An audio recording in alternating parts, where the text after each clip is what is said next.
오늘 우리 본문은 이스라엘 백성들이 르비딤에 이제 도착하는 장면을 보여주고 있고, 이 르비딤에 도착을 했는데 마실 물이 또 없어서 하나님께 또 원망하는 이 내용을 다루고 있습니다.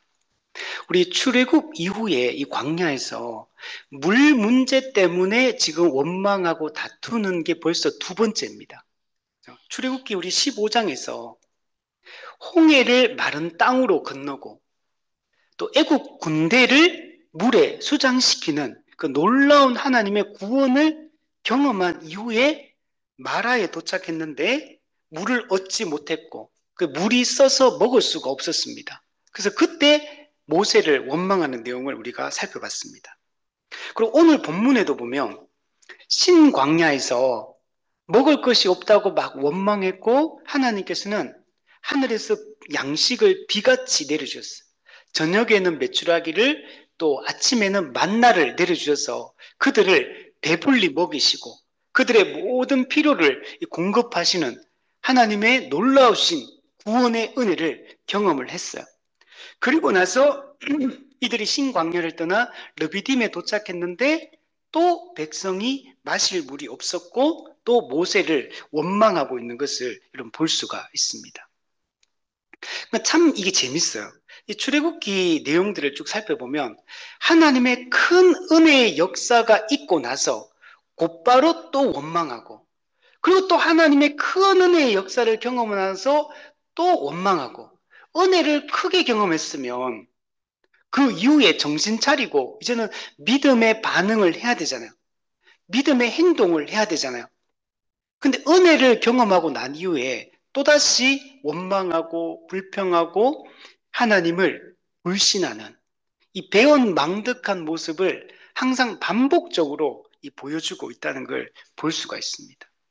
근데 이렇게 하는 걸 하나님은 뭐라고 표현하냐면 하나님을 시험하고 있다.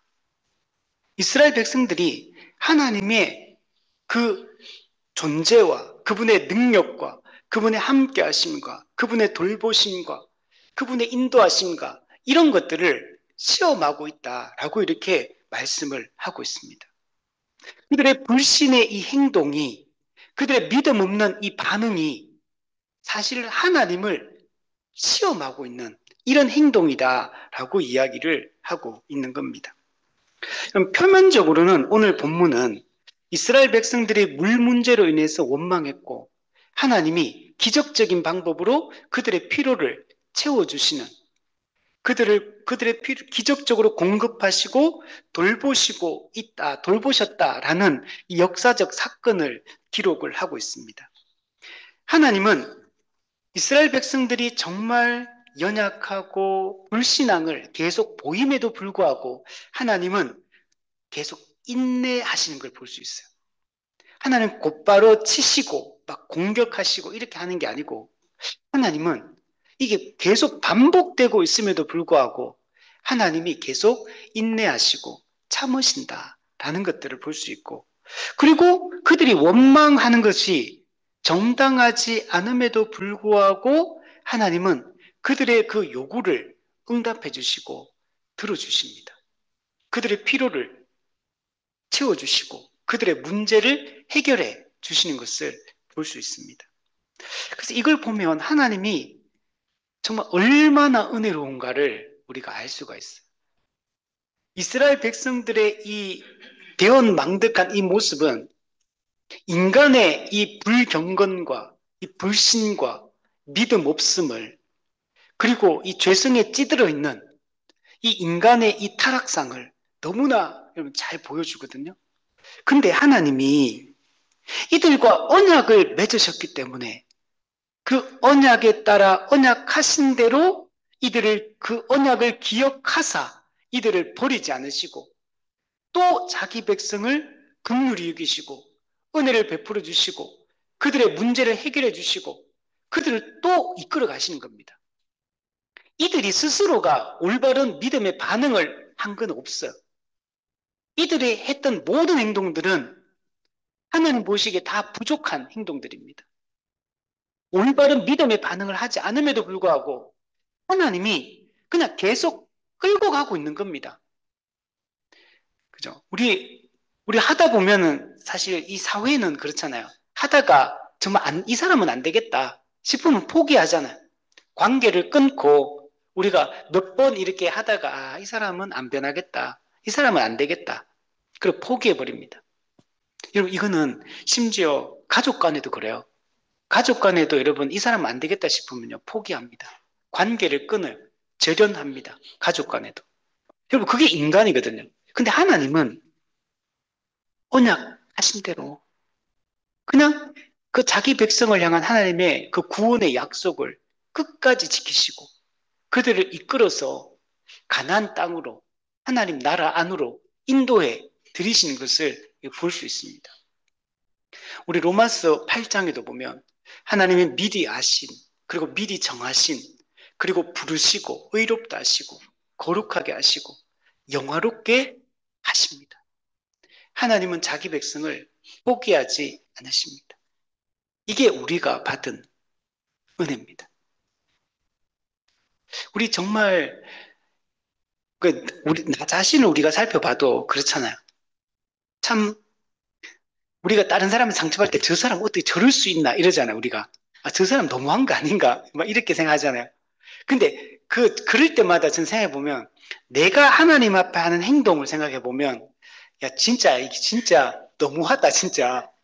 하나님 앞에 어떻게 하나님이 나한테 어떻게 하셨는데 나는 하나님한테 이렇게 할 수가 있을까 싶을 정도로 우리는 정말 하나님을 함부로 대하고 하나님을 막대하고 하나님을 무시하고 하나님 앞에 예의가 전혀 없죠, 우리는. 그죠? 예의를 좀 갖춰야 되는데 얼마나 하나님 앞에 예의 없이 행동합니까? 우리가 사람과의 관계에서도 그죠? 누가 이렇게 조금만 하면은 우리 얼마나 민감한지 저 사람이 저런 말 하는구나. 뭐 이러면 우리 민감하게 반응하고 막 그죠? 내 권리를 찾고 내 인권을 찾고 내가 무시당하지 않으려고 우리는 막 자존심 내세우고 막 그러잖아요. 근데 하나님 우리가 생각해 보면 하나님이 만약에 우리한테 따지기 시작하면 너 그럴 수 있냐 이렇게 따지기 시작하면 우리는 정말 설 수가 없는 이런 자이거든. 근데도 하나님 우리를 이렇게 포기하지 않고 정말 붙들어 주시고 정말 얼마나 감사한지 모릅니다. 그럼 오늘 이 본문은 단순히 하나님의 이 공급과 돌보심 그 측면만 이렇게 보여주는 게 아니라 여러분 이거는 사실 그리스도의 구원 역사에 대한 예표입니다. 오늘 본문이. 하나님은 장차 그리스도 안에서 우리에게 참된 생수를 제공해 주심으로 우리를 구원하실 것을 오늘 이 본문 사건을 통해서 보여주고 있습니다. 결론적으로 얘기하면 오늘 본문에 보면 반석을 치라. 그러면 반석을 치면 그 반석에서 물이 나오고 그 물을 생수를 마셔서 이스라엘 백성들이 육신의 갈증을 해결하잖아요. 그들이 생수를 얻어서 살게 되잖아요. 광야에서. 여러분 이 반석이 곧 그리스도입니다. 그리스도를 치심으로 우리가 생수를 공급받게 된 거예요. 반석을 치는 것은 그리스도가 십자가의 죽음을 상징해요.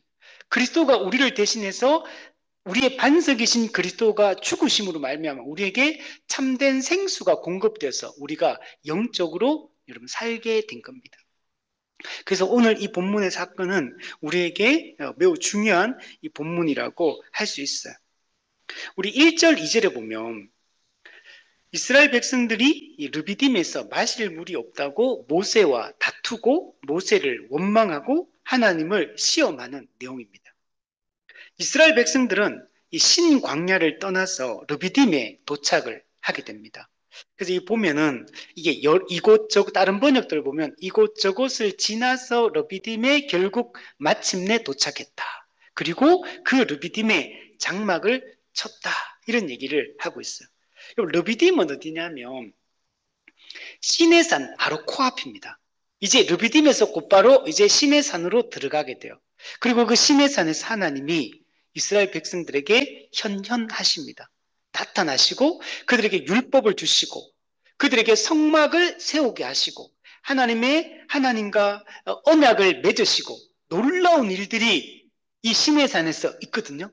앞으로 이 시내산에서 이루어질 일들은 19장부터 나온 내용들 보면 하나님이 얼마나 은혜로운 분인지, 얼마나 자기 백성과 함께하기를 원하시는지, 하나님의 열심히 어떻게 우리를 구원해 나가시는지를 정말 잘 보여줍니다. 앞으로 이제 19장 이후부터 보게 될 10계명, 그리고 율법의 시행세칙들, 율법, 다양한 율법들 있잖아요. 그건 시행세칙이라 그러거든요. 율법의 시행세칙들, 그리고 뒷부분에 이제 성막 제작에 대한 내용들이 있어요. 그러면 성막 제작 앞으로 보면 이제 막 성막 제작이 엄청 길어요. 그럼 우리 지루하다 이렇게 생각할 수 있는데, 여러분 성막 제작이 정말 은혜로워요.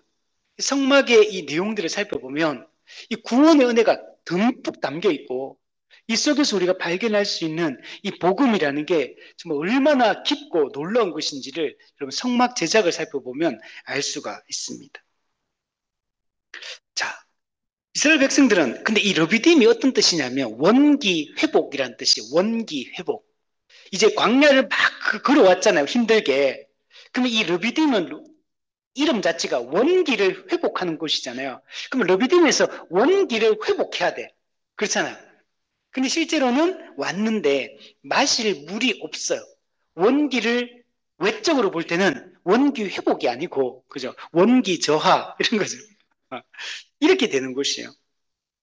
그러나 이스라엘 백성들은 이 신광야를 떠나 르비딤을 거쳐서 시내산으로 들어가야 됩니다. 그리고 시내산을 거쳐서 이제 곧바로 가나안 땅으로 들어가는 게 원래 하나님이 계획하셨던 하나님의 길입니다. 이게 딱 끝이에요.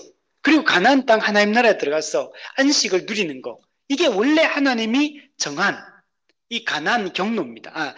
그 가나안 들어가는 경로예요. 그런데 이스라엘 백성들이 나중에 또 불신함으로 말미암아 광야 40년 동안 헤매게 되는 이런 일들이 발생한 거. 이거는 원래 하나님의 계획이 아닙니다. 하나님은 곧바로 가나안 땅으로 들어가기를 이스라엘 백성들 믿음으로 반응했다면 하나님을 바로 들어갔을 거예요. 근데 그들이 믿음 없이 행동하고 하나님을 불신했기 때문에 광야 40년 동안 떠돌게 된 이런 배경을 가지고 있는 겁니다. 여러분, 신광야 너무 좋았잖아요. 만나와 메추라기가 풍성하게 내리고 배부르게 먹고 너무 좋잖아요. 그러면 신광야 그냥 그 머물러 살면 얼마나 좋겠습니까? 만나와 메추라기가 공급되어지고 물도 충분하고 얼마나 좋아요. 그러나 여기 계속 머무를 수는 없습니다. 여러분, 이곳은 영원한 안식처가 아닙니다. 여러분, 이곳은 하나님이 약속하신 약속의 땅이 아니에요. 이것은 우리의 최종 목적지가 아닙니다. 여러분, 엘림 너무 좋잖아요. 엘림은 우리의 최종 목적지가 아니에요. 르비딤, 원기 회복, 초장 아니요. 이것은 우리의 최종 목적지가 아닙니다. 약속의 땅을 향해 나아가야 됩니다. 가나안 땅을 향해, 하나님 나라를 향해 우리는 나아가야 됩니다. 여러분, 구약시대의 이 광야의 여정은 뭘 보여주냐면, 신약시대로 따진다면 우리가 구원받고 우리가 교회에 소속되고 난 이후에 천국까지 가기 전까지의 이 인생의 여정을 보여줘요. 이 인생의 여정을 베드로는 베드로전서에서 나그네 인생이다 이렇게 얘기했죠. 우리는 흩어진 나그네로서 이 땅에서 나그네, 순례자로서 우리 살아가는 거예요. 우리는 이 땅이 최종 목적지가 아니고 종착지도 아니에요. 우리가 이 땅에서 하는 일들은 우리가 앞으로 장차 영원히 하는 일들이 아닙니다. 일시적으로 우리가 천국 가기 전까지 이 땅에서 잠시 주어진 활동들이에요. 이게 영원한 것처럼 여기에 목매달고 여기에 우리의 인생을 여기 쏟아붓고 이게 목적지인 것처럼 이렇게 생각하며 인생을 우리는 살아서는 안 되는 겁니다. 이 광야의 여정은 천국을 향해 나아가는 이 신자의 이 여정, 이 나그네 생활을 예표하고 여러분 있는 겁니다. 우리 철로역정을 화요일 저녁에 강의를 하고 있는데 지금 요즘에 이 장면을 우리가 살펴보고 있어요. 예수 믿고 거듭나서 교회에 세례받고 교회에 소속이 돼요. 그리고 그때부터 이제 천국까지 가는 이 여정 속에서 영적 전투가 일어나요. 겸손의 골짜기를 지나가면서 마귀 아볼로온과 전투를 벌여야 돼. 사망의 음침한 골짜기로 또 들어가요. 수많은 외적, 내적 고난과 역경을 겪으면서 영적 침체에 빠지는 순간들, 마귀와의 싸움보다 훨씬 힘들고 절망적인 이 상황에 부딪히게 되고 허영의 시장을 통과해야 되고 앞으로 수많은 이 여정들을 우리 거쳐가게 됩니다. 근데 이 모든 여정들은 반드시 거쳐가야 될 여정들이에요. 이거는 피할 수 있는 길이 아니에요. 천국 가는 노정에 있는 겁니다. 이스라엘 백성들이 홍해를 건너서 우리가 마라에서 엘림으로 신광야로 르비딤으로 시내산으로 가나안 땅으로 하나님이 정한 노정이 있는 거 반드시 이 길은 걸어가야 되는 과정이에요. 여기서 가다가 아말렉 군대도 또 만나게 되고 수많은 문제들이 발생해. 그냥 반드시 이거는 거쳐 피할 수 없는 길이고 싸워 이겨야 될 문제고 믿음으로 걸어가야 돼. 여러분 그런 길입니다. 이 길을 우리가 피할 수 없어요. 우리가 천국 가는 여정 속에서 우리가 앞으로 인생을 살아가면서 만나게 될 수많은 일들, 그는 반드시 우리가 통과해야 될 좁은 길의 노정 가운데 있는 것, 왕의 대로 가운데 있는 길이에요. 이거는 정면으로 부딪혀서 이건 돌파해야 될 문제고 이건 믿음으로 극복해야 될 문제예요. 그 어느 하나도 우리는 인생을 자꾸 뒤로 물러나서 우리가 쉽게 뭔가를 편하게 뭔가 인생을 살아가려고 여러분 해서는 안 됩니다. 열심히 해야 돼요. 충성스러워야 되고 정직해야 되고 성실해야 되고 주어진 우리의 앞에 있는 일들을 힘을 다해서 수고하고 땀 흘리며 이렇게 해야 됩니다.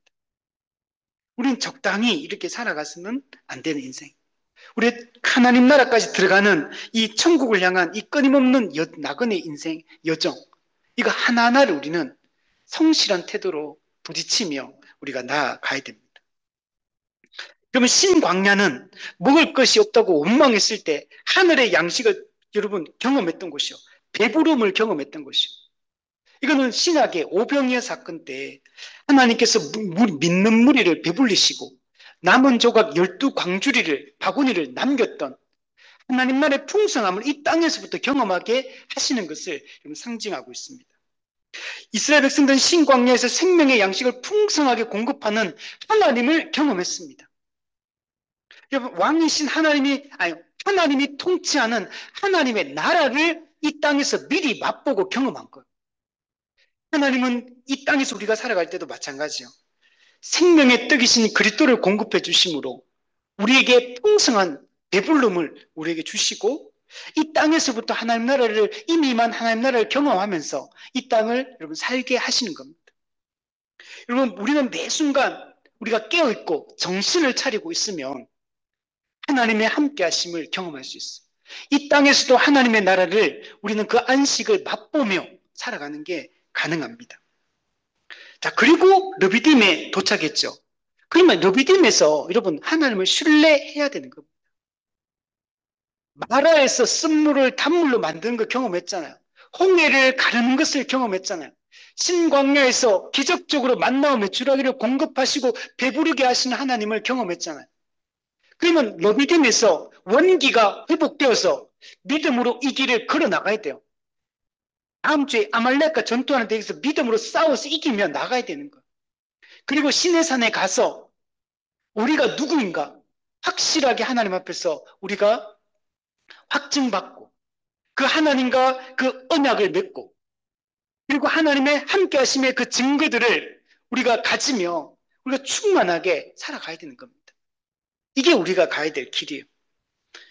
여러분 하나님이 이 르비딤으로 인도하셨어요. 근데 이 르비딤은 물이 없잖아요. 이것도 하나님이 인도하신 겁니다. 르비딤에 여러분 오늘 말씀해 보시면 1절에 보면 여호와의 명령대로 여호와의 명령에 따라 르비딤에 온 거예요. 그 노정대로 그냥 그 노정대로 행하여 하나님이 정한 노정이 있습니다. 하나님이 정한 여행의 경로가 있는 겁니다. 이건 우리가 이 경로를 벗어날 수 없어요. 여러분 하나님께서 우리 인생에 주시는 모든 것들도 하나님의 정한 경로라는 걸 믿어야 됩니다. 하나님이 때로는 마실 물이 우리 인생에 없게 하실 것, 먹을 양식이 없게 하실 겁니다. 그때도 하나님이 허락하시고 주신 상황임을 우리는 믿어야 됩니다. 그 속에서 하나님 우리의 믿음을 보기를 원하십니다. 하나님은 르비딤으로 인도해서 마실 물이 없는 이곳으로, 마라의 쓴물로, 신광야에 먹을 것이 양식이 없는 곳으로 우리를 인도하신 것. 하나님이 다 인도하신 겁니다. 이제 다음 주에 아말렉 군대를 만날 거. 하나님이 르비딤에 이르게 하셔서 아말렉과 싸워 이기는 경험을 하게 하시는 겁니다. 하나님이 함께 하심으로 하나님이 승리를 경험하게 하시는 겁니다. 우리 인생에 닥쳐오는 모든 것들, 허락하신 것들, 내가 내 죄로 말미암아 내가 초래한 게 아니라면 하나님이 다 허락하신 것. 천국으로 가는 여정 속에 하나님이 각 사람에게 허락하신 것. 저도 마찬가지죠. 저도 목회자로서 이런 작은 개척교회 목사가 될지 제가 누가 알았겠습니까? 어, 저도 잘 될 줄 알았는데, 물론 지금도 잘 되고 있습니다. 근데, 그죠? 그래도 이게 작은 개척교회 목사일지는 몰랐어요. 근데 이게 저한테는 가장 큰 하나님의 시험 같은 거, 저한테는. 이걸 믿음으로 받아들이라고 하나님 말씀하시는 거. 이걸 받아들이기가 참 쉽지가 않더라고. 이게 참 받아들이기가 쉽지가 않고. 그래서 우리 매주 이제 집에 갈 때 권사님과 차 타고 가실 때 권사님 저한테 맨날 그러시거든요. 어, 이 교회는 하나님이 정말 기뻐하는 교회고 하나님 허락하신 것이고 목사님 잘하고 계시다고 지금처럼 하시면 된다. 하나님이 다 인도하실 거다. 여기는 말씀하시니까 들을 때만 제가 찔림을 받아요. 매주 하셨거든요. 매주. 어, 맞거든요. 저도 그거 동의하거든요. 저도 알거든요. 그게 맞다는 거. 저희가 우리 동역하는 우리 전국의 동역자들 지금 개척한 교회만 70 몇 개 교회가 돼요. 전국에. 근데 이 같은 마인드로 같은 복음으로 같은 어떤 비슷한 실력을 다 가졌죠. 다 비슷해요. 그렇게 큰 차이 나지 않습니다. 근데 똑같이 개척했는데 어떤 교회는 좀 더 빠르게 성장하는 교회 있고 더디게 성장하는 교회 있고 여전히 성도가 없는 교회들도 있고 이게 참 저도 그랬지만 또 다른 목사님들을 보면서도 이걸 늘 이 문제 때문에 고민을 많이 하게 돼요. 그러니까 그 목사님들만 딱 이제 객관적으로 딱 놓고 보면 교회가 좀 더 많이 성장한 교회나 성장하지 않는 교회나 목사님들 보면 아무런 차이가 없어.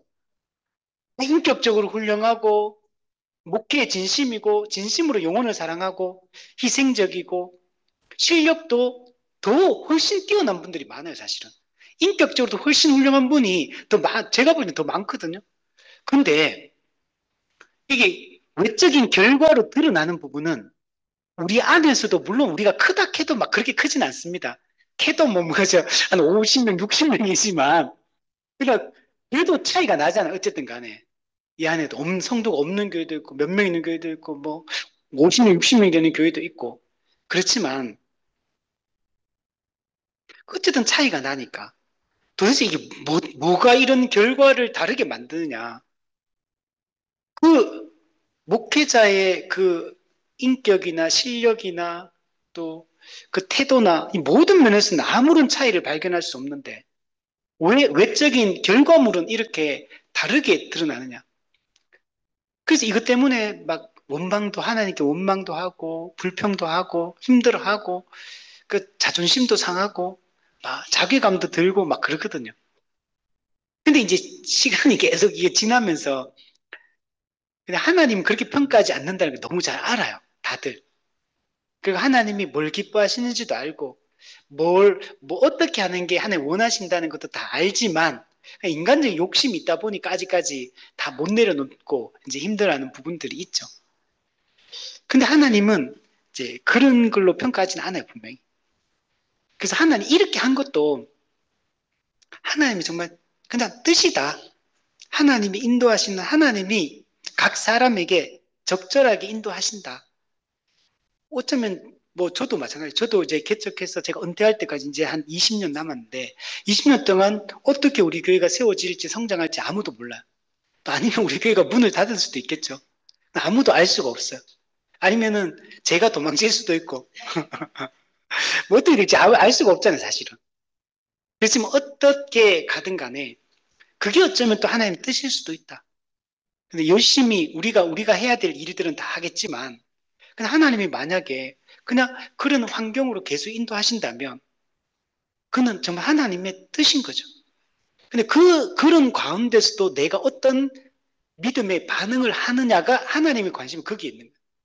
이 상황 속에서도 어떻게 내가 반응하기를 원하시는가? 하나님 거기에 관심이 있으신 거죠. 그리고 나는 이 어떤 교회의 어떤 사이즈나 환경이나 외적인 조건이나 이거 상관없이 내가 어떻게 하나님을 신뢰하고 하나님 앞에 살아가느냐. 이게 하나님이 저에게 바라시는 거고 우리에게 이런 바라시는 거죠. 그러면 우리는 어떤 환경과 그 고난이 있다 하더라도 정말 이 하나님을 신뢰하고 하나님의 선하신 뜻 가운데 우리 인생을 이끌어 가고 계시다는 걸 우리가 정말 믿어야 됩니다. 그럼 이스라엘 백성들은 이렇게 하나님의 이 인도하신 가운데 르비딤에 도착을 했어요. 그런데 이스라엘 백성들은 이 물이 없다고 어떻게 합니까? 이 믿음의 반응을 하지 않고 모세와 다툽니다. 즉시 이 다툰다는 말이 다른 번역에 보면 대들었다 이렇게 대들었다. 하나님이 세운 권위자에게 대들은 다툰다는 말이에요. 그리고 이스라엘 백성들은 모세에게 우리에게 물을 주어 마시게 하라고 요구합니다. 여러분 하나님의 공급하심을 마라에서 경험했잖아요. 신광야에서 경험했잖아요. 엘림에서 정말 아무것도 하지 않았는데 불구하고 하나님의 엄청난 오아시스를 영적인 그 은혜들을 경험하게 했잖아요. 그런데도 불구하고 또 불신하고 또 원망하고 또 불평을 쏟아내고 있어요. 어려운 일에 봉착할 때마다 하나님이 세우신 권위자를 원망하고 책임을 전가하고 그죠? 하나님을 불신하고 믿음 없는 말들을 막 쏟아냅니다. 우리가 애굽에서 나오지 않았으면 좋았을 건데 하나님이 우리를 이렇게 인도해서 이렇게 고통스럽게 한다고 불평하고 원망하고 이스라엘 백성들이 얼마나 미성숙한 이 신앙 인격을 가지고 있는지를 잘 보여주고 있는 겁니다. 여러분 예레미야 2장 13절에 보면 이런 말씀이 있어요. 내 백성이 두 가지 악을 행하였는데 생수의 근원되는 나를 버린 것과 여러분 하나님 어떤 분이냐? 생수의 근원이시대요. 근데 그 생수의 근원이신 하나님을 버렸다라고. 이사야 44장 3절에 보면 나는 목마른 자에게 물을 주며 하나님은 목마른 자에게 물을 주는 분이에요. 요한계시록 21장 6절 새하늘과 새 땅을 어떻게 묘사하냐면 내가 생명수 샘물을 목마른 자에게 값없이 주리니 하나님은 생수의 근원 생명수 샘물을 목마른 자에게 주시는 분이에요. 그런데 이 하나님을 이스라엘 백성들이 지금 버리고 있는 겁니다. 그리고 생수의 근원이신 하나님을 붙들어야지 그 생수를 공급받을 수 있는데 어떻게 하냐면 두 번째 죄가 뭐냐면 물을 가두지 못할 터진 웅덩이를 스스로 팠다 이렇게 말해요. 스스로가 물을 얻겠다고 스스로 막 우물을 막 파는 거야. 근데 이 우물은 어떤 우물이냐? 물을 저장할 수 없는 우물. 물을 가둘 수 없는 터진 웅덩이. 물을 갖다 부어도 계속 터져서 이게 흘러가 버려요. 그러니까 내가 생수를 공급받을 수 없어. 근데 누가 어떻게 하냐? 스스로 팔아, 스스로. 내가 내 인생의 문제를 내가 해결하겠다. 내가 생수를 내 힘으로 파가지고 내가 얻겠다.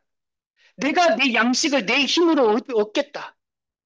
이런 태도로 접근하는 거예요. 하나님만이 생수의 근원이신데 하나님만이 우리에게 먹을 것을 주실 수 있는 분인데 하나님을 의지하지 않고 자기 힘으로 하나님을 의지하지 않고 신뢰하지 않고 이 어리석은 불평을 쏟아내면서 이 똑같은 잘못을 지금 계속 반복하고 있는 겁니다.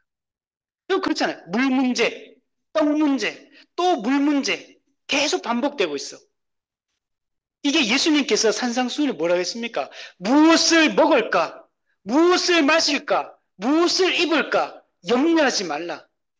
하늘 아버지께서 너희에게 이것이 있어야 할 줄을 아시느니라. 너희는 먼저 그의 나라와 그의 의를 구하라. 그리하면 이 모든 것을 너희에게 더하시리라. 하나님 약속하셨잖아요. 모든 염려를 주께 맡기라. 공중의 새를 보라. 들의 백합화를 봐라. 너희가 너희 길을 한 자라도 더할 수 있느냐?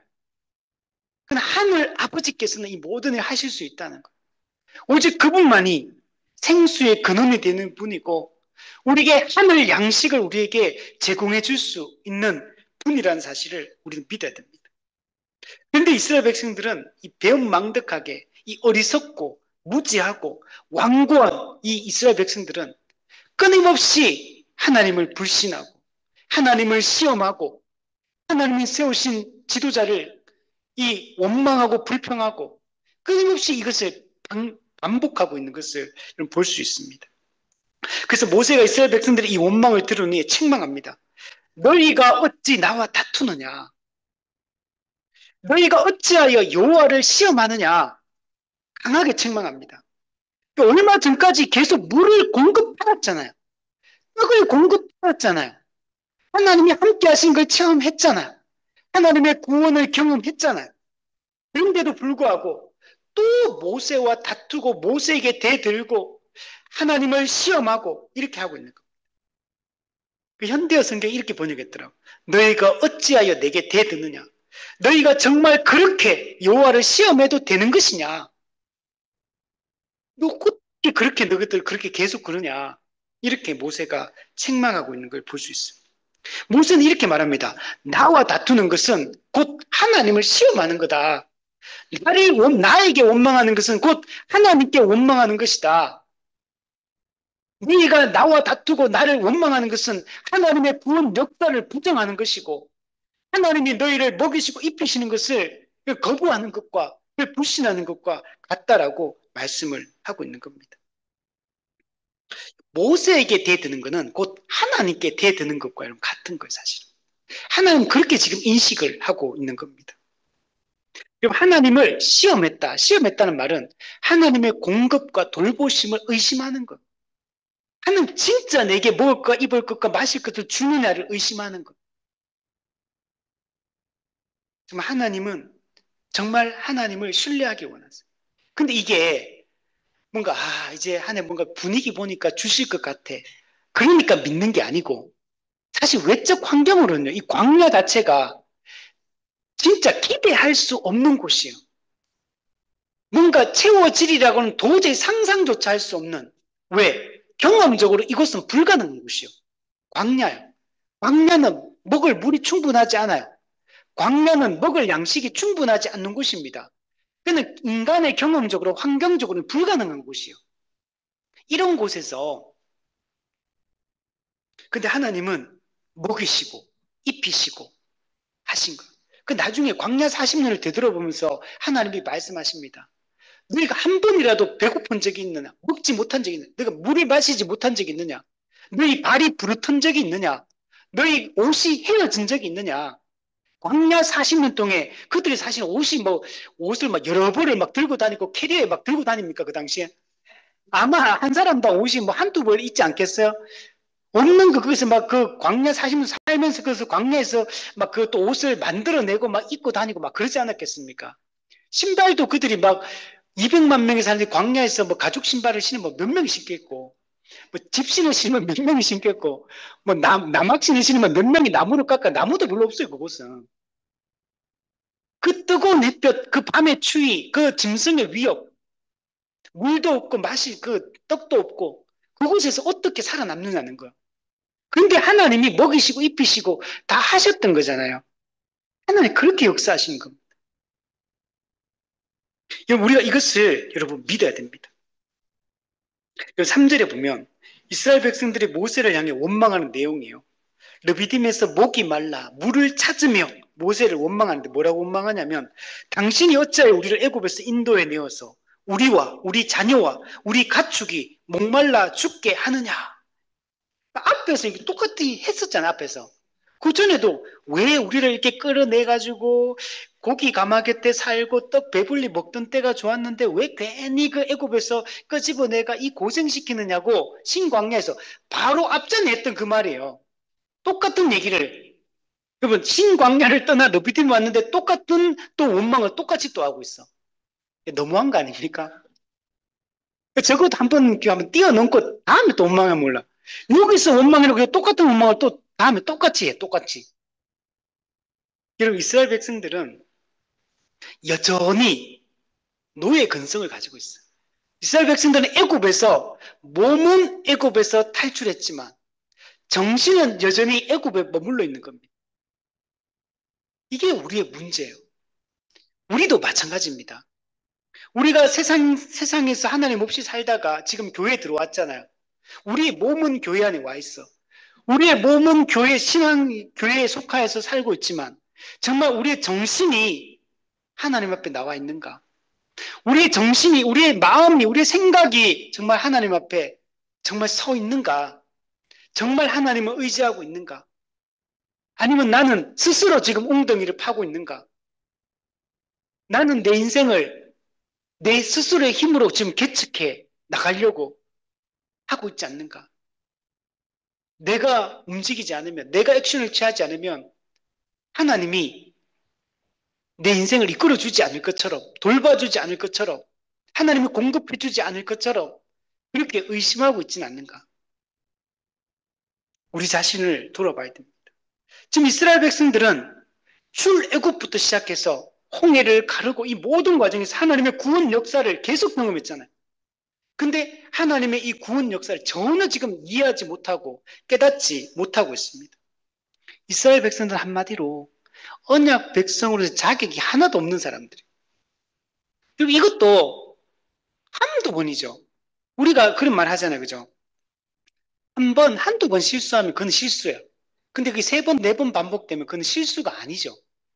지금 이스라엘 백성들은 이게 한두 번입니까, 이게? 그건 실수가 아닙니다, 이거는.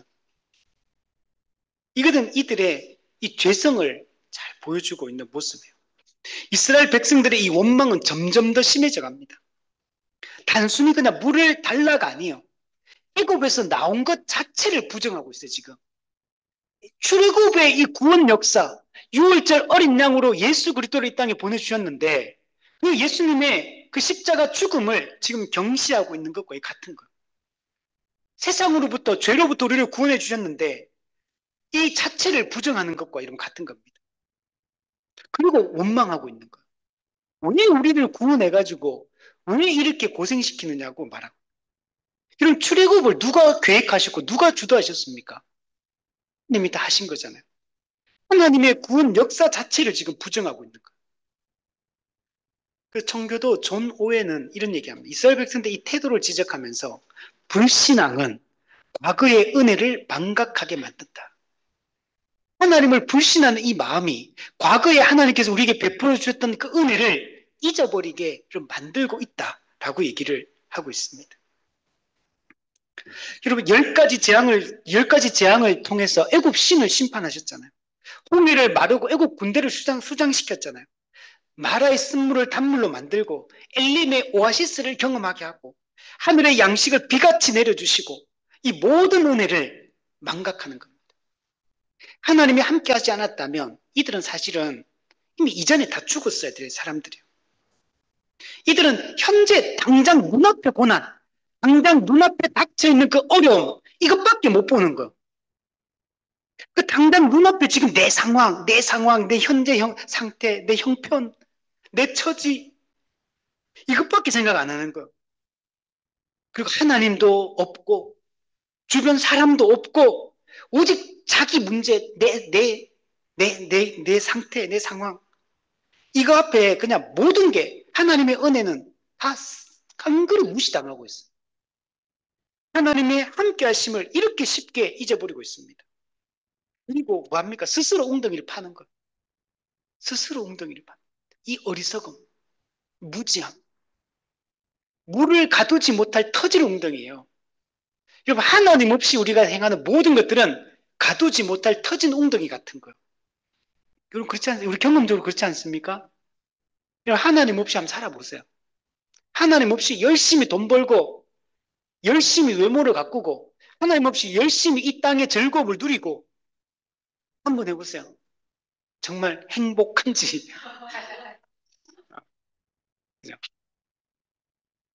그 물을 가두지 못할 터진 웅덩이를 만드는 어리석은 자가 우린 되었으면 안 돼. 생수의 근원 대신 하나님을 붙들어야 돼. 오직 그분만이 우리에게 참된 생수를 공급해 줄 수 있어요. 우리 요한복음 4장에 그 사마리아 여자 있잖아요. 그 남자 5명 두고 지금 6번째 그 남편도 아니고 그냥 남자와 같이 살고 있는 그 이 여자는 정오에 물 들어오는 사람이에요. 그 가장 뜨거운 정오는 사람이 원래 너무 더워 안 움직이는 때입니다. 활동 안 하는 때요. 그 땅은. 근데 그 땅에 온다는 얘기는 뭐냐면 동네 사람들 만날까 봐 무서워서 그런 거예요. 사람을 피하는 거예요.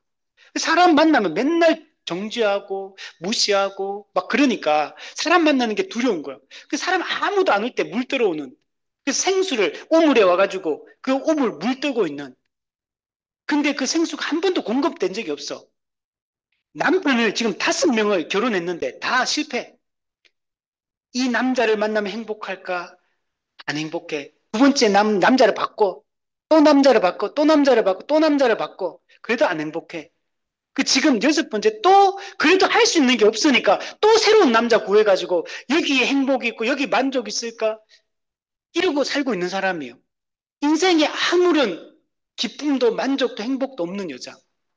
근데 예수 그리스도가 먼저 찾아오십니다. 예수님은 의도적으로 사마리아를 통과하시면서 이 여자를 예수님은 의도적으로 찾아오신 거예요. 그리고 예수님이 생수의 근원 되신 예수 그리스도께서 이 여자에게 생수를 공급해 주니까 이 여자가 나중에 어떻게 된 줄 아십니까? 동네로 뛰어 들어갑니다. 내가 메시아를 만났다. 정오에 물들어 사람 피하던 여자가 생수의 근원 되신 예수 그리스도를 만나니까 이제는 동네 사람들이 그들의 그 정죄와 그들의 무시하는 눈빛과 그 모든 것들이 더 이상 상처가 안 되는 거예요. 내가 메시아를 만났다. 그리고 그들에게 그 메시아를 전하는 이 담대한 여자로 바뀌는 것을 볼 수 있습니다. 4절을 한번 보세요. 모세가 하나님께 부르짖습니다. 이스라엘 백성들의 분노가 자신을 향하고 있고 그래서 모세는 내가 이 백성에게 어떻게 하리까? 그들이 조금 있으면 내게 돌을 던지겠나이다. 돌을 던지는 얘기는 처음에는 그냥 원망했거든요. 근데 이게 막 점점 이 강도가 세지면서 막 엄청나게 강하게 대들기 시작해. 그 대드는 걸로 끝나는 게 이제는 진짜 돌 들고 던지려고 한다는 얘기는 이스라엘 백성들의 이 분노가 머리 끝까지 차오른 거야, 지금. 사실은 자기들이 그죠? 적반하장도 유분수지. 자기들이 지금 뭐라고 자기들이 지금 분노하고 자기들이 화내고 있어. 배은망덕하게 지금 자기들이 행동하고 있으면서. 근데 자기가 뭐 더 큰 소리 치고 막 분노하면서 지금 막 돌 던지려고 하는. 이 모세는 이런 상황에서 아주 위험하죠. 이 급박한 상황이에요. 모세는 이스라엘 백성들을 정말 이들을 가르치고 지도하고 해볼 거 다 해봤어. 근데 지금 또 이렇게 반응하고 있는 거. 근데 모세는 일종의 이거는 뭐냐면 모세가 인간적으로 자기가 할 수 있는 모든 한계까지 지금 온 거예요, 지금. 할 수 있는 모든 걸 다 동원해서 이스라엘 백성들을 바르게 세우려고 했는데 이게 반복적으로 이러고 있는 거예요. 인간적인 한계를 느끼는 거죠. 여러분 이거는 목회를 할 때도 이런 걸 느낍니다. 그래서 예전에 제가 신대원 졸업하고 나서 개척하신 목사님들과 이제 기도 모임을 같이 이렇게 했었는데 그 중에 한 분 목사님이 원래 저보다 나이가 몇 살 많으세요. 이분은 안동에서 원래 담임 목사로 청빙을 받아가가지고 담임 목사 사역을 몇 년 동안 하셨던 분이에요. 근데 제가 신대원 졸업했을 때 대구에 와가지고 지하에서 개척을 하셨더라고. 그 제가 목사님 왜 그 안동에서 그 교회 문제가 있어 문제 없었대요. 그냥 교회가 그냥 평안하게 그냥 보통 교회처럼 그냥 평범하게 이렇게 평안하게 교회를 이제 담임 목사로서 잘 섬기고 있었대요. 교회 성도들도 좀 됐고. 근데 그 목사님 왜 그 교회를 왜 사임해서 왜 오셨습니까? 왜 대구에 와서 이게 이 지하에서 이렇게 지금 목사님 개척하고 계십니까? 그러니까 몇 년 동안 이렇게 그 담임 청빙 받아가지고 했는데 목사님 아무 문제는 없어요, 교회는. 근데 목사님 본인이 생각할 때는 아무리 가르치고 아무리 해도 성도가 변화가 없다는 거 자기가 볼 때는. 그래서 여기 지쳐버린 거예요, 목사님이. 내가 더 이상 이 교회에서 할 수 있는 나는 최선을 다해서 이 교회에서 목회 사역을 했는데 성도들은 하나도 변하지 않더라. 그래서 목사님 스스로가 한계를 느낀 거예요. 그래서 도저히 자기가 여기서 이제 더 이상 자기 할 수 있는 건 아무것도 없다라는 이 생각이 들었다는 거. 그래서 목사님이 스스로 사임하고 이제 대구로 오셔가지고 개척을 하셨다. 그리고 열심히 이제 개척을 하고 계셨어요. 행복하게 사역을 하고 계셨어요. 저도 그 마음이 뭔지 알거든요. 이 딱 아무 문제가 없어도 한계를 딱 느끼잖아요. 더 이상 해도 아무런 변화가 없고 아무리 해도 먹히지가 않고 그러면은 지쳐버리거든요. 지금 모세가 딱 그런 상태예요. 이스라엘 백성 지금 막 돌 던져 이제 막 자기를 치려고 하잖아요, 지금. 한번 생각해보세요. 모세가 뭘 잘못했습니까? 이때까지 모세가 이스라엘 백성들에게 했는 것 중에 이스라엘 백성들이 모세에게 원망할 거리가 있습니까? 아무것도 없잖아요. 모세가 뭐 실수한 적 있습니까? 없잖아요. 근데 지금 이제 돌 던지고 막 돌로 치료하는 상황까지 오잖아요. 이 상황에서 하나님께 모세가 부르짖고 있는 겁니다. 이 정도 되면 사실은요, 정말 모세도 열받아가지고 내가 너희한테 어떻게 했는데 너희가 나한테 이럴 수 있느냐 그러면서 막 같이 싸우고 막 이제 대결 네가 죽나 내가 죽나 한번 해보자 이렇게 가야 돼 사실은. 근데 모세는 그러지 않아요. 하나님께 부르짖어. 이 부르짖다 히브리어 차크 이건 뭐냐면 절박한 상황에서 하나님의 도움을 요청하고 간절히 호소하고 있는 하나님께 도와달라고. 하나님 제가 아무리 해도 아무리 이스라엘 백성들은 변화가 없고 이들은 마음을 돌이키지 않고 이렇게 지금 반응하고 있습니다. 간절히 그래서 하나님께 절박한 상황에서 도움을 요청하며 하나님의 은혜를 구하고 호소하고 있는 이런 내용이에요. 이거는 하나님을 향해 원망하는 게 아니에요. 이 부르짖음이. 하나님 내 힘으로는 할 수 없습니다. 하나님 도와주십시오. 이 절망감. 저도 이런 거 많이 사역하면서 많이 느껴봤던 해도 안 될 때는 내가 할 수 있는 게 없구나. 아무리 해도 안 되는구나. 나는 내가 할 수 있는 모든 걸 총동원해서 하고 있는데 이게 아무런 변화가 안 일어나는구나. 이렇게 느낄 때 정말 지치거든요. 그러면 딱 내려놓고 싶은 마음이 딱 들죠. 딱 포기하고 싶고 내려놓고 그럼 어떤 마음이 들면 다른 데 가서 새롭게 시작하고 싶다. 이런 마음이 막 들어요. 제가 부교육자 때도 항상 그런 마음이 항상 들었어요. 제가 교회를 6개 교회에서 부교육자 생활을 했는데 하면서 제가 이동했던 건 한 번도 저보고 나가라고 한 적은 한 번도 없었어요. 근데 제가 먼저 항상 나가겠다고 했어요. 왜냐하면 제가 한계를 항상 느꼈거든. 여기서 더 이상 내가 할 수 있는 게 없다. 아무리 해도 더 이상은 안 먹힌다, 안 된다. 이런 걸 경험할 때마다 도저히 못 견디겠더라고. 참지를 못 하겠더라고. 그냥 모든 게 불편하고 그때부터는 마음이 힘들더라고. 뭔가 제가 사람들은 이제 하나님이 저쪽으로 이동하라 그래가지고 갔다 그러는데 난 한 번도 그런 적이 없어. 하나님 너 이제 목회지 옮겨라 이런 적이 한 번도 한 적이 없어. 내가 힘들어가 도망쳤어 항상. 항상. 그래서 아직 안 도망친 건 아직 지금 하늘 향기 위해서 아직 안 도망치고 있습니다. 아직까지는. 언제 도망칠 수도 있지. 근데 아직은 그런 한계는 안 느끼고. 근데 이제 그때는 왜 그랬을까 생각해 보면 제가 복음을 잘 몰랐던 것. 제가 교회를 그때는 부교육자는 잘 몰랐던 것 같아요. 제가 이런 지식과 이런 이해를 가지고 있었다면 그때 더 잘했을 것 같아요. 저 요즘 그 생각하거든요. 제가 지금 부교육자가 이제 청년부 이런 사역하면 나 잘할 것 같다, 이제. 중고등부 하면 나 이제 뭘 해야 될지 알겠는데. 근데 유튜브도 했거든요. 유튜브 하면 이제 앞으로 어떻게 하면 좋겠다. 그림이 막 그려지거든, 지금은. 근데 그때는 뭣도 모르고 했는 걸. 그러니까 맨날 힘들어가지고. 그죠? 그리고 부르짖어야 돼. 저는 이 은혜가 되더라, 하나님께. 이 모세가 한계를 느끼고, 정말 오직 하나님이 역사하시고 은혜를 주시지 않으면 이 문제를 해결할 수 없다.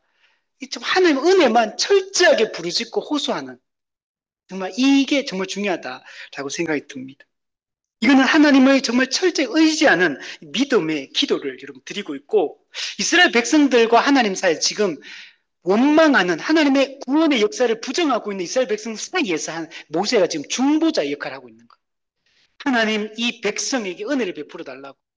이 모세의 이 중보 사역은 예수 그리스도의 중보 사역을 지금 이거 예표하고 있는 거예요. 하나님의 은혜를 구하고 있는 거예요. 그리고 5절 6절 보세요. 모세의 호소에 대해 하나님 응답을 기록하고 있어요. 하나님 구체적으로 지시합니다. 모세에게 백성 앞을 지나서 이스라엘 장로들을 데리고 나일강을 치던 내 지팡이를 손에 잡고 나일강을 치던 그 지팡이, 이 지팡이는 어떤 겁니까? 하나님의 능력의 상징이고 하나님의 함께 하심의 상징이고 과거에 하나님의 구원의 역사를 일으켰던 그 상징이잖아요. 이 지팡이를 손에 잡고 하나님의 함께 하심을 확신하고 담대하게 나아가라는 이스라엘 백성들. 지금 조금 전만 해도 모세가 막 돌로 던지려고 하니까 막 하나님께 나가서 막 호소했잖아요. 근데 하나님의 이 명령의 말씀을 듣고 담대하게 모세가 이제 나아갑니다. 하나님이 함께 하시고 하나님이 인도하신다. 이거 믿고 지팡이를 손에 잡고 호렙산에 있는 그 반석 위 거기서 네 앞에 내가 설 것이다. 호렙산이 어딥니까? 과거에 하나님이 가시떨기에서 모세를 만났던 그곳이에요. 호렙산. 이것은 앞으로 십계명이 주어지고 하나님이 강림하시는 곳이요. 율법이 주어지는 곳이요. 이곳에 그 반석 위, 그 반석, 여러 반석이 아니고 그 반석 위에 특정한 반석이요. 그 반석 위에 거기 내가 네 앞에 서겠다 이렇게 말. 하나님께서 모세에게 내가 그 반석이 네 앞에 서서 역사를 이루겠다라고 말씀하고 있는. 너는 그 지팡이로 그 반석을 치라. 그러면 물이 나올 것이고 백성이 마실 것이고 그리고 이스라엘 장로들의 목전에서 그대로 행했다. 즉 이스라엘 장로들이 이 모든 하나님의 역사를 경험하게 하시는 거예요. 이걸 통해 이스라엘 백성들도 하나님이 함께 계신가 안 계신가, 하나님 우리를 사랑하는가 안 사랑하시는가, 하나님 우리를 공급하시는가 공급 안 하시는가, 여기에 대해서 의심하는 백성들에게 확실하게 보여주는 것. 내가 너희와 함께하고 있다.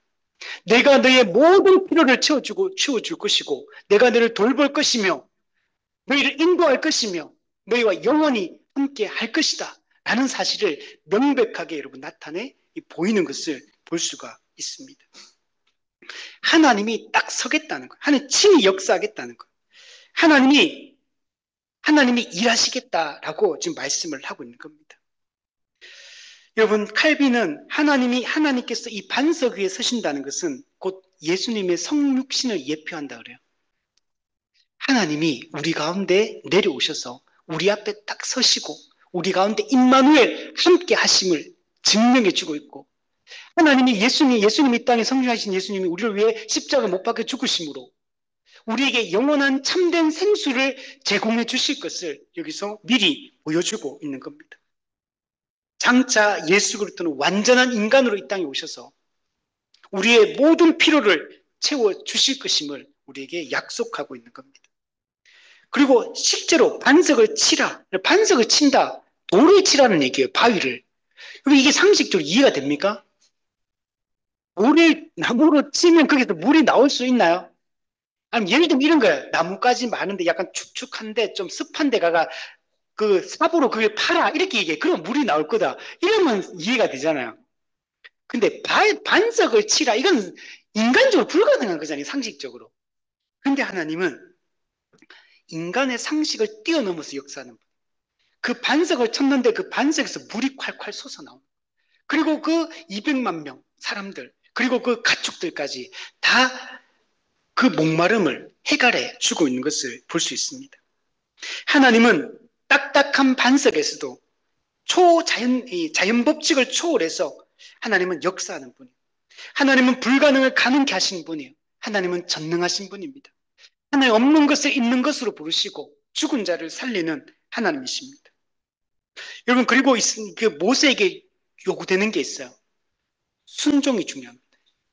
반석을 치라라고 명령했잖아요. 구체적으로 명령했어. 그럼 반석을 쳐야 됩니다. 여러분, 우리에게는 이 절대적 순종이 중요합니다. 우리가 순종을 통해 믿음을 나타내야 되는 겁니다. 하나님을 신뢰하고 있고 이게 우리 경험적으로는 불가능해 보일지라도 하나님이 말씀하셨기 때문에 하나님이 역사하실 거라는 사실을 믿는 믿음으로 우리는 믿음의 반응을 해야 돼요. 믿음의 액션을 해야 됩니다. 오늘 아침에 차 타고 오면서 새롭게 하소서에 우리 피아라고 여러분 선교단체 혹시 찬양팀 아십니까? 우리 수요 예배 때 제가 자주 이제 찬양 부를 때 한 단체가 있어요. 그 피아, 그 목사님, 그 리더하는 목사님 간증을 들었는데 너무 은혜가 되더라고요. 여러분 제가 오늘 보내드릴 테니까 꼭 한번 읽어보세요. 한번 들어보세요. 정말 은혜롭고 정말 참 하나님이 이렇게 역사하시는구나. 놀랍다라는 생각이 많이 들어요. 그래서 이 간증은 진짜 좋은 간증이에요. 꼭 한번 들어보시기 바랍니다. 거기 보면 하나님은 이게 믿음의 페이스 인 액션, 믿음의 행동, 이게 이제 거기서 피아, 첫 글자다가 피아라는 성경단체를 이렇게 찬양팀 만들었더라고요. 근데 우리 하나님은 우리가 믿음의 행동을 하기를 원하세요. 우리가 하나님을 신뢰한다면 그분의 약속의 말씀을 믿고 우리가 반응을 해야 돼요. 액션을 취해야 돼. 행동을 해야 돼요. 순종을 해야 돼. 헌신을 해야 돼요. 우리가 그냥 저 마음으로 믿습니다. 그리고 그거는 믿는 게 아니에요. 로마서에서 믿어 순종하게 하나니 너희가 왜 믿지 않았느냐? 다른 데는 너희가 왜 순종하지 않느냐? 이렇게 말해요. 그러니까 믿는 것과 순종하는 것은 같은 의미예요. 믿음은 지식, 동의, 신뢰, 행동해야 돼. 신뢰. 그래서 모세는 실제로 믿음으로 반응해서 쳤고, 그래서 생수가 솟아났고, 백성들은 그 목마름이 해결되었습니다. 여러분, 이거는 단순한 물 공급을 의미하는 게 아니에요. 이거는 예수 그리스도를 통해서 생수가 공급될 것을 예표하는 사건입니다. 고린도전서 10장 1절에서 4절 보면 우리 조상들이 다 구름 아래 있고 바다 가운데로 지나며 모세에게 속하여 다 구름과 바다에서 세례를 받고, 이거 홍해 도하는 걸 세례받는다고 표현해요. 그리고 다 같은 신령한 음식을 먹으며, 이거 뭐냐? 만나와 메추라기를 얘기하는 거예요. 다 같은 신령한 음식을 하나님이 먹이시는 겁니다. 또 다 같은 신령한 음료를 마셨으니 하나님이 우리의 생수를 공급해 주셨다는 얘기하는 거예요. 그런데 이게 어떻게 마셨냐? 이는 그들을 따르는 신령한 반석으로부터 마셨음에. 그러면 신령한 반석, 곧 그 반석은 곧 그리스도라. 그리스도가 반석이에요. 그 그리스도 반석을 치니까 물이 솟아나요. 그리스도를 치니까 물이 생수가 솟아나고 우리는 그 신령한 음료, 신령한 양식을 우리는 먹게 된 겁니다. 예수 그리스도만이 참 생수를 우리에게 공급하실 수 있는 분입니다. 여러분, 요한복음 7장에도 보면 누구든지 목마르거든 내게로 와서 마시라. 나를 믿는 자는 성경의 이름과 같이 그 배에서 생수의 강이 흘러나오리라. 이는 곧 그를 믿는 자들이 받을 성령을 가리켜 말씀하신 것이라. 예수님은 성령을 보내서 생수의 강이 흘러 넘치게 하겠다라고 말씀을 하고 있습니다. 헤르만 바빙크도 이런 얘기, 그 요한복음 4장에도 이런 말씀, 내가 주는 물을 마시는 자는 영원히 목마르지 아니하리니 내가 주는 물은 그 속에서 영생하도록 솟아나는 샘물이 되리라. 여러분, 예수 그리스도가 우리에게 생수를 제공해 주십니다. 예수 그리스도가 이 출애굽기 17장에 이 사건을 여러분 성취를 하고 있는 겁니다. 헤르만 바빙크는 구약의 이 모든 구속사적 사건들은 그리스도를 향한 그림자요, 그리스도를 향한 예표다, 이렇게 얘기를 하고 있습니다. 우리 출애굽기 13장에 이 예수 그리스도를 예표하는 이 내용들이 얼마나 많은지 알겠죠? 정말 이것을 통해서 오직 그리스도만이, 참된 반석이신 그리스도만이 참된 생수를 우리에게 공급해 주시고 우리의 영적인 목마름을 해결해 주실 수 있고, 우리가 요한복음 4장의 그 사마리아 여인처럼 우리가 생명을 누리게 하시는 분이심을 우리가 믿어야 됩니다. 존 번연은 이렇게 말했어요. 그리스도의 죽음이 없이는 생수가 나올 수 없다. 그리스도 십자가 죽음이 있었기 때문에 생수를 우리는 마실 수 있게 된 것입니다. 이사야 53장 5절, 그가 찔림은 우리의 허물 때문이요 그가 상함은 우리의 죄악 때문이라. 그가 징계를 받음으로 우리는 평화를 누리고 그가 채찍에 맞음으로 우리는 나음을 받았도다. 그러면서 7절 마지막으로 하나님은 모세가 반석을 쳐서 물이 나오게 한 이 장소의 이름을 마사 또는 무리바라고 이름을 명명하는 것을 볼 수가 있습니다. 마사는 시험한다, 시험이란 뜻이에요. 이스라엘 백성들은 여기서 하나님을 시험했습니다. 무리바, 다툼, 모세에게 대들어요. 모세에게 다퉈요. 여러분, 이 마사와 무리바, 이거는 이스라엘 백성들의 죄를 기억하게 하는 이름이에요. 이걸 통해 가지고 하나님은 신약의 백성들한테 너희는 과거에 이스라엘 백성들이 이렇게 했던 것처럼 너희는 하나님을 시험하지 말고 너희는 하나님과 다투지 말라. 하나님이 세우신 권위자에게 대들지 말고 하나님께 대들지 말라. 이렇게 말씀을 하고 있습니다. 이스라엘 백성들은 모세와 다투었어요. 하나님을 시험하여 하나님께서 우리 중에 계신가 안 계신가를 시험했어요. 여러분, 하나님은 이제까지 구름 기둥과 불 기둥을 함께 하신 걸 증거를 보여줬잖아요. 출애굽을 통해 증거를 보여줬잖아요. 홍해를 가르는 걸 통해 증거를 보여주고, 신광야에서 먹을 것을 주심으로, 마라의 쓴물을 바꾸심으로, 엘림의 오아시스를 경험하게 하심으로 하나님이 함께 하신다는 사실을 이렇게 많이 보여주고 있잖아요. 여러분, 오늘 우리는 어떻습니까? 우리는 부족합니까? 하나님이 나와 함께 하시고 내 인생을 책임지시고 우리의 길을 인도하신다는 사실을 우리가 믿지 못할 만큼 하나님의 함께 하심이 희미하게 느껴지십니까? 그렇지 않습니다. 우리가 믿음의 눈을 뜨고 정신을 차리면 하나님은 우리 속에 어떻게 역사하고 계신지, 하나님 우리 삶 속에 어떻게 개입하셨는지, 여러분, 우리가 지금 이렇게 예수님을 믿고 의지하고 신앙생활 하는 것 자체가 은혜 때문에 가능한 거. 우리는 이렇게 예배드릴 존재가 아닙니다. 우리는 이렇게 지속적으로 믿음을 떠나지 않고 이렇게 신앙생활 할 사람이 아니에요, 우리는. 우리 자신을 보면 우리는 너무 잘 알잖아요. 얼마나 우리는 교만하고, 불신하고, 어리석고, 게으르고, 무지하고, 무감각하고, 영적으로 냉담하고, 이게 우리예요. 근데 우리 같은 이런 존재가 지금 하나님을 믿고 예배하고 있는 게, 이게 우리가 지금 예배 드릴 마음으로 주일날 교회 오는 것 자체가 이게 보통 일입니까? 우리의 힘으로 하는 게 아니에요. 하나님의 은혜가 없으면 우리는 당장이라도 이 박차고 자리를 나갈 사람들이에요. 당장이라도 다음 주부터 교회 안 나올 사람들이에요. 그런 우리에게 은혜가 베풀어지고 있기 때문에 우리가 선 겁니다. 시편 95편, 너희는 무리바에서와 같이 또 광야의 마사에서 지냈던 날과 같이 너희 마음을 완악하게 하지 말지어다. 완악하게 하지 말래. 히브리서 3장, 오늘 너희가 그의 음성을 듣거든 광야에서 시험하던 날에 거역하던 것과 같이 너희 마음을 완고하게 하지 말라. 고린도전 10장 10절, 그들 가운데 어떤 사람이 원망하다가 멸망시키는 자에게 멸망하였나니 너희는 그들과 같이 원망하지 말라. 원망하지 말아야 됩니다. 여러분, 이거는 일종의 경고입니다. 여러분, 그럼에도 불구하고 여러분, 또 이렇게 원망했잖아요. 다음 주 보시면 하나님 또 인도하십니다. 또 긍휼을 베풀어 주세요. 또 포기하지 않으세요.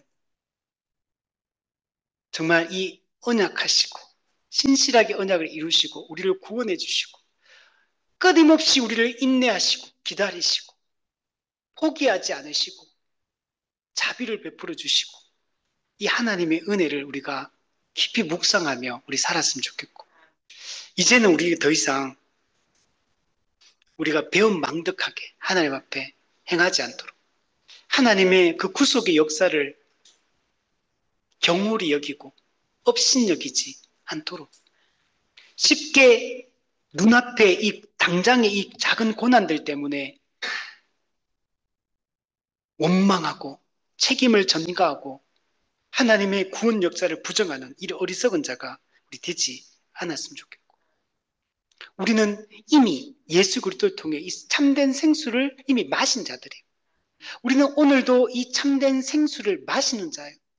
영원토록 솟아나는 이 생수의 샘물을 우리는 말씀과 성령을 통해 우리는 날마다 마시며 살아가는 자예요.